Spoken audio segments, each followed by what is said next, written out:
tastes like cola, sweet, sweet sugar cola. When I took a sip from her lips, she sent me on a trip. She keeps me up at night and it's all because she can't stop your diet, baby. You don't have to slim down, don't slim down. I love your curves and believe me, it is every pound, every pound. Stop your diet, come on, do it for me, do it for me. I love you round, round, round, round, cause you're so sexy.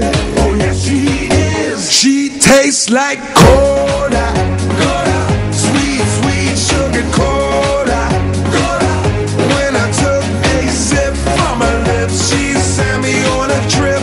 She keeps me up at night and it's all because she tastes like cola, cola, sweet, sweet sugar cola, cola. When I took a sip from her lips, she sent me on a trip. She keeps me up at night and it's all because she can't. Can I try it, baby? You don't have to be shy. Shy, shy, don't be shy. You seem to be on your own and I'm wondering why.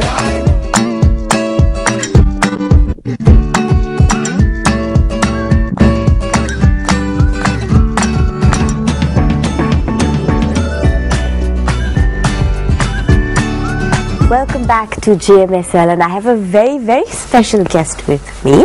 He is actually the first second generation ballroom dancing teacher in the country. It is Mr. Ravi Abrew of the Abrew School of Dancing, and he's a very special guest because he has a huge legacy of dance behind him. Ravi, good morning. Good morning. And thank you so much for joining us on GMSL. Now, I want to start off our little chat with a very important question to me, because I was talking to you and you were telling me all these beautiful stories about the one person who really inspired you and pushed you in this direction. Yeah, that's Tell right. me about that very special gentleman. It's very emotional, but that's my dad. Okay. He's like the most senior ballroom dance teacher in this country. Okay. And he's been living for 91 years. I see. Yes, he passed away like last year. Okay. And he has been teaching ballroom dancing for 55 years. 55 years. Started in 1954 Okay. till 2009. Okay. That's the time period that he has been teaching ballroom dancing, and he was the first ballroom dancing teacher in the country, is no, he was there were more ballroom dance teachers in his era, okay, but not many like today. Okay. Okay. Today you get a lot of ballroom dance teachers, but not like that in those days. I see. And he had a huge music legacy as well, you were telling me. I know, yes. He was working at SLBC, okay, as a producer of ballroom music. Yes. So he was the first person to do a program called Ballroom of the Year in SLBC. I see. Yes. So he took ballroom music to like the entire country. That's right. Through radio. Yes. Oh, that's lovely. And people and the ladies used to, like, I don't know, aunties used to love him. It must have been such a treat for them. Yes, yes, it's nice. It's a nice feeling to kind of give ballroom dancing to the people. Most of the people stay at home and they watch, and I mean they listen to music and all that. So a little bit of ballroom dancing would be nice. That's true. For people, you know, apart from the other types of music. And when did he inspire you to like take on dancing and put on actually, yeah, I don't think he didn't force me, okay, to be honest. Looking at him, watching him when I was 6 years old, it was all at my house. Okay. In Bambalapitiya we used to live, and the studio was in my place, same place. So okay, when I come out of the room, I see people dancing from morning till evening. So that was a very, very nice sight. Yes, such a honest. good childhood. Yes. So much music I know, and music rhythm. and dancing and music and dancing. That's all I used to see. and he never used to force me and say that, you know, you should dance and all. When it comes to my mom, she never liked me dancing. No. Yes, that's how it is. I see. So, but now you are a proficient dancing teacher. That's right. Yeah. I don't think she still can believe that. And you teach not just ballroom dancing, but also Latin American dancing as well. Yeah. Tell me a little bit about that. What kind of scenario is the Latin American dancing scene in Sri Lanka? Latin American dancing scene is very good, okay. I would say, because there are lots of people doing Latin dancing today. Yes. And lots of teachers I see teaching Latin dancing, and they are very, very interested in teaching students to, you know, to come up, do competition dancing, medal test dancing. And we saw a couple of dancers who I think were students of your students a few minutes ago on the show, who did a bit of a routine. That's right. Well. That's a couple that who's trained under one of my students. Okay. I'm very proud of him, really. And I'm proud of everyone that I have taught dancing up to now. Not a single person that I'm disappointed in, because I guess I want to do what my dad did to the dance public, okay. and that is to promote and get dancers up on their feet. No matter, you know, it doesn't really matter how much of fame I get or I don't. I have a question on that note. Now, you get Latin American dancing teachers, especially in every nook and corner. Everywhere you turn, you'll have a notice board saying, come do the salsa, or something. How do you figure out who's authentic and who's not? It's a tough question, and it's a tough thing for the public, I guess, to identify who's the best dance teacher for you, because dance teacher, I believe, is a person that who really knows what teaching qualities are. Okay. If you don't have teaching qualities from the start, it's going to be a problem. It's like you are going to do a class, okay, and then you learn out of the class to teach people. So that's a very, very bad thing. Is Latin American dancing like, should it be a one-on-one lesson, or is it like Zumba where you could have like a whole bunch of people, can you like just get into it and everybody just grabs a partner and you just dance?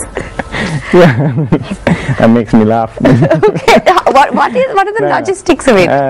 Say Zumba is an exercise session, and you know, to bring your weight down or whatever and have fun at the same time. Yes, that's perfectly all right. And again, that has qualifications as well for Zumba, and unqualified Zumba teachers, I'm sure you do something wrong and people will suffer at the end of the day.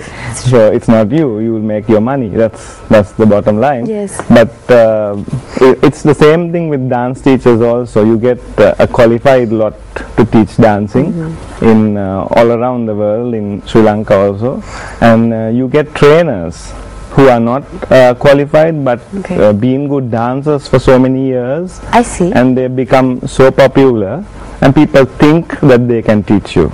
Okay. Because there are so many categories like that. All right. So that's about it, because it's the dance teachers are. Yeah, you wanna? Yes, I have a question actually on that note. When you were saying, you know, you have trainers, you have a lot of people taking part in like competitive dancing competitions these days as well. Yeah. When was that introduced to the country, and how far have we gone in that? Are we making a mark? Yeah, that was introduced. First, I think, no, there have been always ballroom dance competitions in Sri Lanka. Yes. But international competitions was first introduced by a gentleman called Ananda Rajapaksa. Okay. There was an organization called Dance Vision. Okay. Long time ago, when I was like pretty small. Like, have you taken part in them when you were really small? Yes, really? Yes, my first competition was when I was 8 or 9, I think. Yeah. very small. When you were 8? 8 or 9 years, something like that. So who did you dance with? I had a partner that day, those days, and we were very shy, of course, to dance with each other. Oh, so sweet. Yeah, and eventually I danced with her when I was 16 back again. Really? Yeah, we met again and we danced again, but I don't think she's living here now. She's out of the country. I see. They all became like fantastic dancers. She's a fantastic dancer, I should say.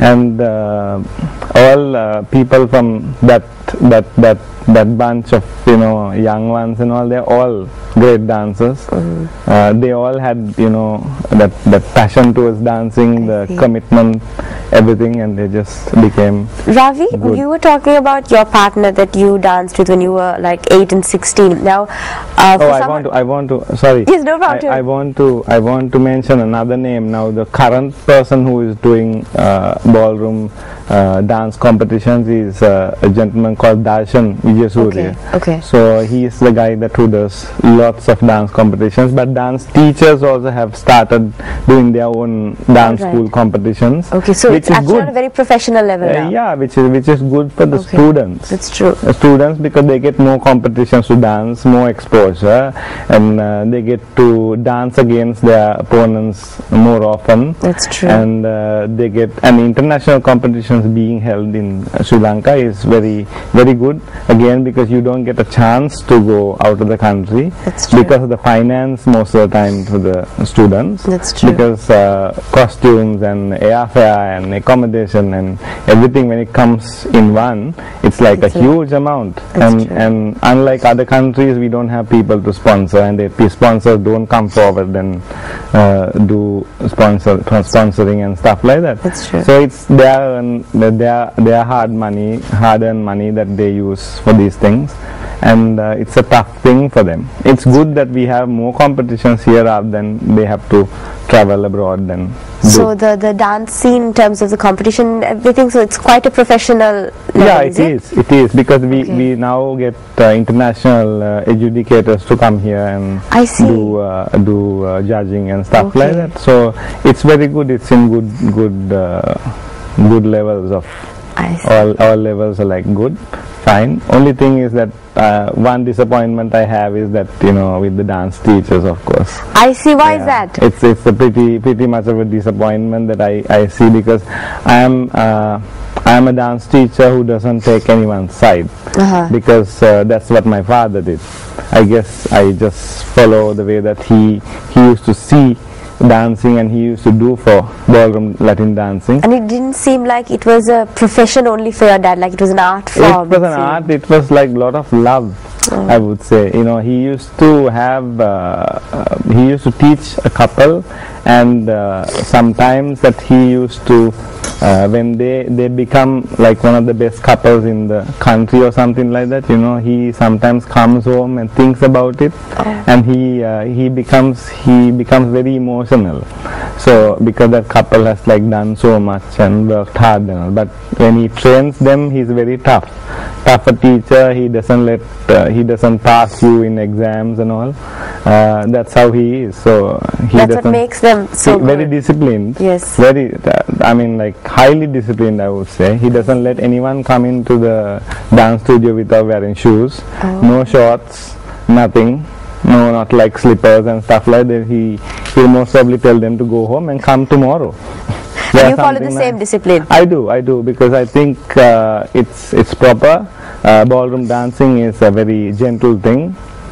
Through ballroom dancing, you can be a better person too, and you can respect one another. I teach ballroom dancing, and I teach people to respect women through ballroom dancing. Yes. And respect men back again through ballroom dancing. You can, because if someone has, I'm sure people have seen the movie Take the Lead by Antonio Banderas. It's a lovely movie that teaches you from even you are a street dancer.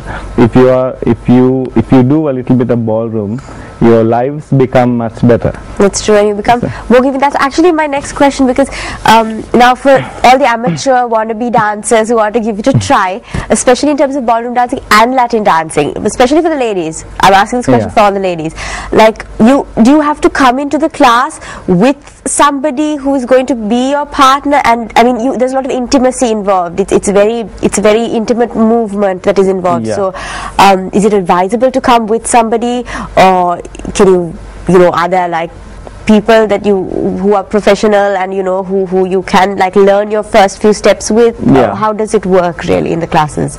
Oh, it works in many ways. Okay. I would say when you come into a class, you don't have a clue what you're up against, I'm sure. Yes. Everyone, they just come and see, look around, there's a big crowd, oh wow, now what am I going to do with this bunch of people? And then you see experienced people dancing, and then you see, oh, I give up, I quit, I go home. Right now. Right now, it's over. So you come to a stage like that, and you think what to do. And you get people in each class, I'm sure you get, apart from the main teacher, you get people who have been there for ages. Okay. And helping the teacher out. I see. So That's you don't have to worry about coming with someone. No, you don't have to, because generally what teachers do is they rotate partners. They tell everyone to change partners. Okay. So that everyone gets used to everyone. I see. There is one big advantage of changing partners too, because sometimes you feel okay dancing with an easy partner. Yes. Okay. You might be the fattest, the chubbiest on that dance floor, but you might be the lightest on that dance floor, because just because you're fat and big, that doesn't mean that you're not light. Oh yes, that is a very important question, because you're thinking, you have to have that perfect body if you're going to take up like Latin dancing, because it seems like it's a real workout, and so you don't have to have that perfect body type. You got to have perfect body for competition dancing. Okay. Because this is where you go international. Okay. It's like a beauty pageant. That's right? true. Very so exotic you beauty go pageant. international, and if they see your flab here and there, it's not a good sight, I'm sure. Okay. So, That's so true. that when it comes to that, they really need to work themselves out, go to a gym, but that's get their on that bodies professional toned. That level. is that, yeah. But when it comes to social dancing and all, no one is old, no one is fat, no one is too thin. Just come and enjoy dancing, that's it. No one is going to say, you're doing something wrong. Who knows, who cares anyway. Are there any special types of dancing shoes that you need to get to like start your classes, or is there like a... Yeah, you need a decent heel. Okay. You don't need like 6 inches, 7 inches, or You just need a decent something. heel. You just What need about a for the decent- gentleman? Gentlemen can have maybe an office wear what you're wearing, but not like long shoes where you get like crocodile stuff and popping out and all that, where you might most probably injure the woman by dancing, trampling the feet. And next thing is that you trample each other's feet. That's true. And it happens in dancing. Sometimes people... Tell us some of the funniest stories Oh that my have gosh, happened. there have been so many funny stories, like Tell us marriages have come to an end. No. Because of that, because of dancing. But you're trampling on my feet constantly. Yes. Why are you doing this? What are you doing? What are you doing? You're not getting it. You're not getting it. But some people just have 2 left feet, like some people just do. But I don't. Honestly, this is my personal experience. They say that they got 2 left feet, but everyone, I felt like if they put their 100% on what they are doing, it's like any other thing that you do, you can get somewhere. It's true. That is for sure. You can't be the best dancer or the fantastic, most outstanding person in that whole dance floor, but you most probably can get into some level of dancing by working so hard. Ravi, thank you so much for joining us on GMS. I had such a lovely time, and I didn't feel the time go. But before I let you go, I have to make a comment on your hair. It's very interesting. Take a look. Yeah, that's very interesting. Yeah, that's all my hair work and all that. And you have a background in hair as well, I think. Yes, I've been a hairdresser for I think now 18 years. No. Yeah. And you've been a dance teacher for how long? Dance teacher for about 13 years, since 2000. But before starting on my own, I did assist another teacher as well. Of course, my dad was right throughout. He was behind me, pushing me towards dancing. And yeah, that's about 29 years of dancing. Wow. And since the age of 6, and teaching for 13 years, hairdresser for 18 years. It's good. I'm like feeling so good now. I feel great talking to you as well. Thank you so much for coming on. We got so many things to talk. I hope I get a chance next time definitely, to talk a lot about dance and hair. You have to come back fashion, whatever. Definitely. It's fine. Yeah. Thank you so much for joining us. We had a lovely time. Thank you very much for having me. Of course. We take a short commercial break and we'll be back on the other side.